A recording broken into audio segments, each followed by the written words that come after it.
And we begin tonight at 6 o'clock with at least 4 incidents of swatting attempts against Republican state senators, all of whom have not come out in support of redistricting. Just in the last hour here, we learned another state senator from right here in Marion County also is saying he's being threatened too. Rich and I live in studio with the very latest. Rich, this is concerning. State Senator Kyle Walker, the latest. He represents the northeast corner of Marion County and part of Hamilton County. He says tonight that attempts have been made to intimidate me and threaten violence at my home. Walker is among a handful of Republican state senators targeted in this debate over congressional redistricting. 4 state senators confirm they have been the targets of swatting attempts.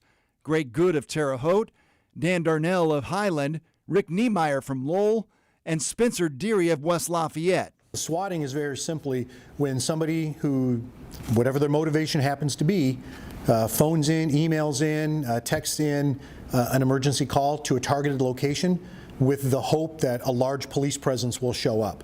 The swatting incidents began Saturday around 5 p.m. The Terre Haute Police Department received an email saying that harm had been done to people inside a home in southeastern Vigo County. The police showed up to what they learned was the home of State Senator Greg Good. There was no danger. 2 more swatting attempts happened Wednesday and another Thursday morning, all against Republican state senators who have not voiced support for a special legislative session on redistricting. Absolutely terrible. We can stand for none of that.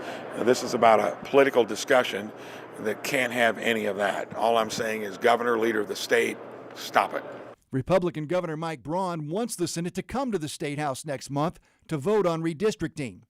After this morning's swatting attempt in West Lafayette, State Senator Spencer Deery issued a statement that included, "It is disturbing that anyone would attempt to harm or intimidate lawmakers, but sadly not all that surprising in the current environment." Because of similar multiple incidents across the state, Indiana State Police have taken over the investigations. These are dangerous. They're dangerous situations. They drain resources, and they're illegal. And these false emergency reports can come by phone, email, text, or some other kind of internet messaging, even social media. And tracking down the source will determine if this is either a state crime or maybe a federal crime. But that's going to be tough to track down, and then ultimately charges would be determined based on who they can find did this. Yeah, you'd think there'd be a digital trail. It seems like there's that for everything. Right. Well, we all get those calls every day that say they're from 317, Right. but you know they're not. Yeah, Right. that's true. That's true. Good point. All right, Rich, thanks.